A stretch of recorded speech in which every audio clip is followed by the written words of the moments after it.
নমস্কার, আমি জ্যোতিষ সম্রাট বিনয় শাস্ত্রী। আশা করি ঈশ্বরের কৃপায় আপনারা ভালোই আছেন।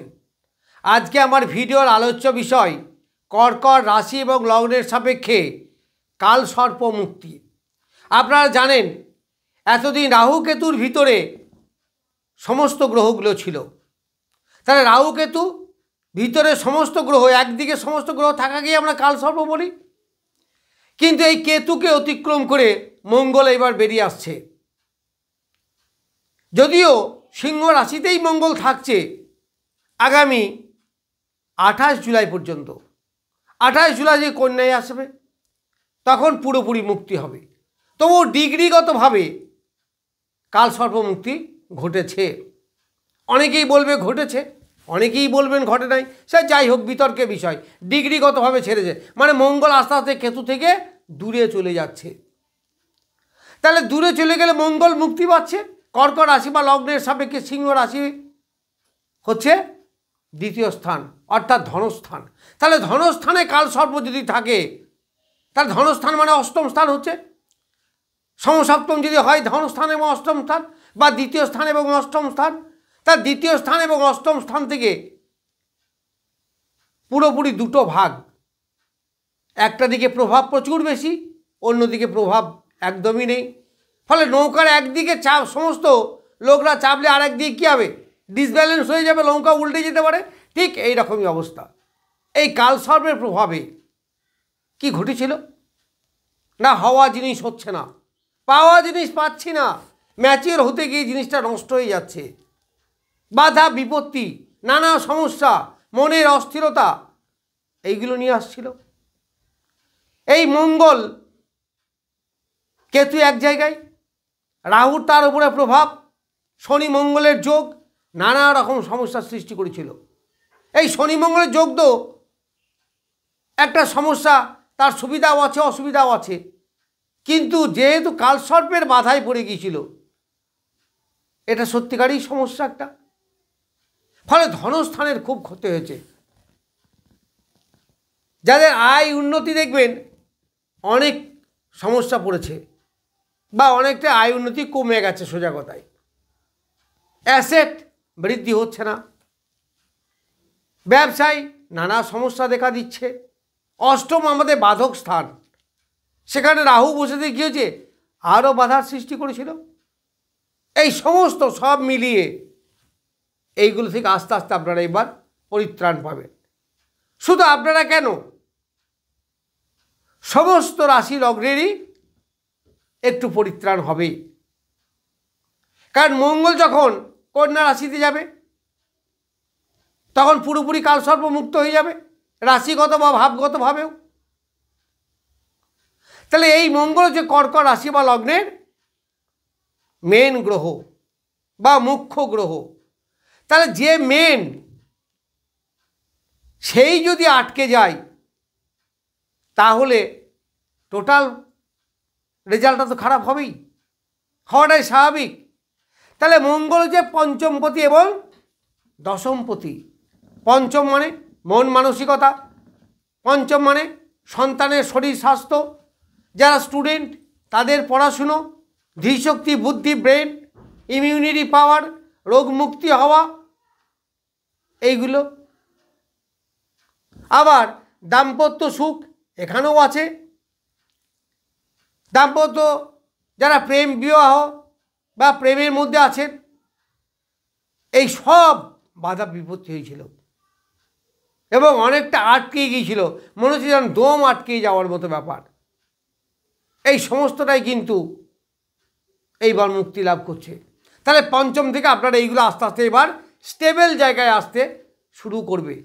স্টেবল জায়গায় সন্তানের শরীর স্বাস্থ্য ভালো থাকবে, যারা স্টুডেন্ট তাদের পড়াশুনো ভালো হবে, পড়াশুনোয় মনোযোগ বৃদ্ধি পাবে, এতদিন তো অ্যাটেনশন লস করছিল।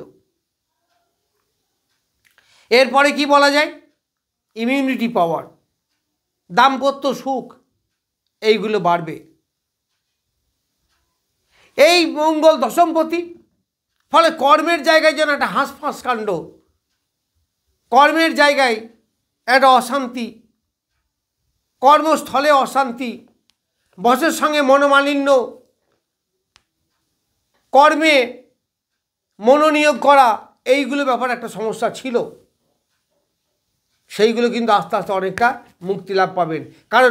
কারণ মুখ্য গ্রহ মঙ্গল, যে সাহস, যে বল, যে কর্মদক্ষতা, যার মধ্যে আছে এনার্জি, সেই কিন্তু এতদিন বন্দি অবস্থায় ছিল। এখন আস্তে আস্তে অনেকটা মুক্তি লাভ পেতে শুরু করেছে। এর ফলটা পাবেন 2-4 দিনের মধ্যেই আস্তে আস্তে পাবেন। এরপর যখন পুরোপুরি কন্যা রাশিতে চলে আসবে,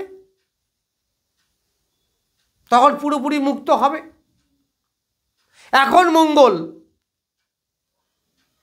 সমসপ্তমে রাহুর সঙ্গে কিন্তু আছে, ফলে কেতু যুক্ত আছে, কেতুর অতীব কাছেই আছে, 26 ডিগ্রি 27 ডিগ্রির মধ্যে, অর্থাৎ 1 ডিগ্রি ডিফারেন্স। আবার রাহুর দৃষ্টি মঙ্গলের উপরে, আবার মঙ্গলের অষ্টম দৃষ্টি শনির উপরে, ফলে জঞ্জাল জায়গাটা কিন্তু এখনো কাটেনি।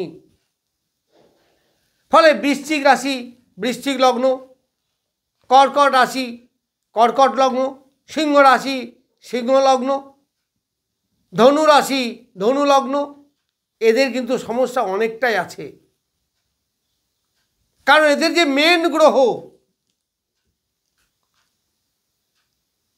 সেই মেন গ্রহটি আটকে আছে বৃহস্পতি, তার উপরেও রাহুর দৃষ্টি পড়েছে। আবার এইদিকে মঙ্গলের উপরে রাহুর দৃষ্টি, মঙ্গল আবার রাহুর উপরে দৃষ্টি, তাহলে অষ্টম স্থানটা, ফলে অ্যাক্সিডেন্টের জায়গা, চরমভাবে অ্যাক্সিডেন্ট, অপারেশন, এইগুলোকে লক্ষ্য করা যায়। কারণ মঙ্গল রাহুর যোগ তো একেবারেই ভালো যোগ নয়। রাগ, জেদ, হঠকারিতা, মদ্যপান, নেশা, লটারি, নেশাতে নষ্ট হয়ে যাওয়া, নেশা করতে গিয়ে ক্ষতিগ্রস্ত হওয়া।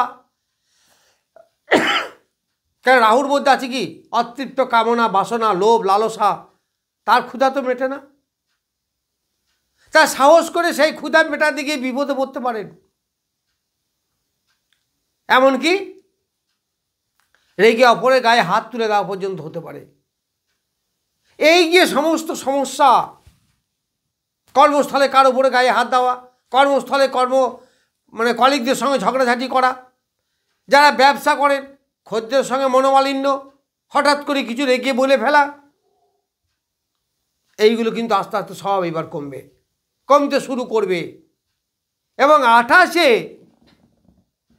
জুলাই যখন কন্যায় যাবে, তখন অনেকটা ভালো পজিশন পাবেন।